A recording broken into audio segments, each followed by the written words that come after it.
Hey everyone, and welcome. Today, we're going to dive into one of the most powerful tools you have at your fingertips, the Koha Reports module. My goal here is that by the time we're done, you'll feel totally confident pulling the exact data you need to make some really smart, informed decisions for your library. So, have you ever been in this spot? You need a list of all the new patrons who signed up last month, like right now. Or maybe you want to know which books are just flying off the shelves so you can order more. Well, guess what? Answering those kinds of questions is exactly what Koha Reports is built for. All right, here's our game plan. We'll kick things off with the basics. What are Koha Reports? Then we'll jump right into the super simple guided wizard. After that, we'll get a little more advanced with SQL, check out some awesome reporting power-ups, and wrap up with how to manage all the great reports you're going to create. First up, let's get on the same page. What even are Koha Reports? Think of it this way. It's your data, your way. So, what are we really talking about here? Think of it this way. Reports are how you have a conversation with your library's database. You can ask it for pretty much anything: statistics, lists of members, what needs to go back on the shelves, you name it. It's the key to getting all that valuable information out in a way you can actually use. Okay, let's dive into the guided wizard. This is, hands down, the best place for anyone to start. It's your first step to making your own reports, and the best part? Absolutely no coding required. It just walks you through everything step by step. And it really is as simple as these 6 steps. You choose a module, pick what info you want to see, and so on. You don't have to be a tech genius or understand the database structure at all. You're just answering questions, and Koha does all the heavy lifting in the background. It's pretty cool. Let's walk through a few of the most important steps together. Okay, step 1 is a big one. You've got to tell Koha where to look. Are we talking about patrons or circulation? Maybe something from the catalog? Picking the right module here is like pointing to the right filing cabinet. It makes sure you get the right information for the question you're asking.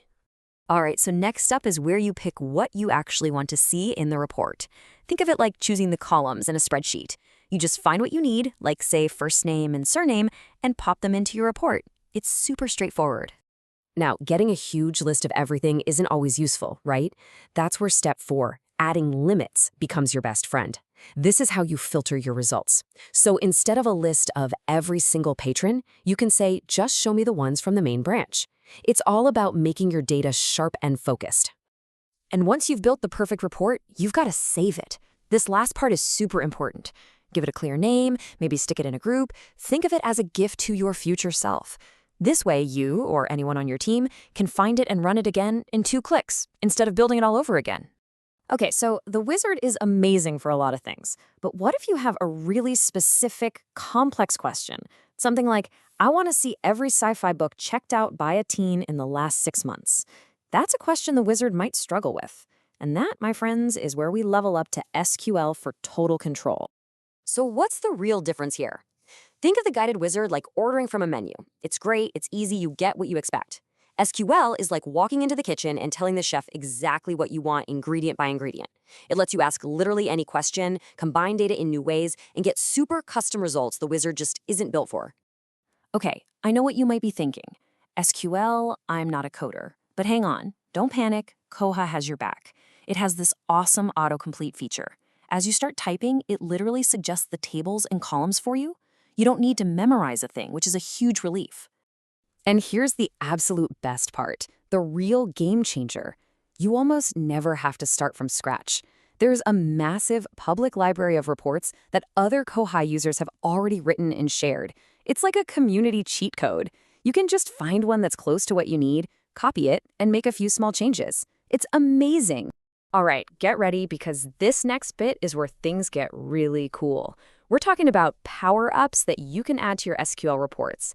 These will take a static list and turn it into a dynamic, interactive tool that your whole team can use. This is a total game changer. The number 1 power-up you need to know about is runtime parameters.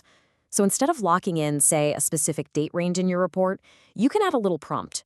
It's like creating a mini form that pops up before the report runs, asking the user to fill in the blanks. And here's what that actually looks like. You can add a little date picker or a drop-down menu to choose a library branch. The result? It's huge. You write one report, like new patrons, but now anybody can run it for their own branch for any dates they want. You've just created one flexible tool instead of 20 different static reports. Here's another super handy power-up that Koha just does for you. It's almost like magic. If your report shows things like a patron's ID or an item number, Koha automatically turns them into clickable links. So you can go straight from your report results to that person's account or that book's record. No more copying and pasting.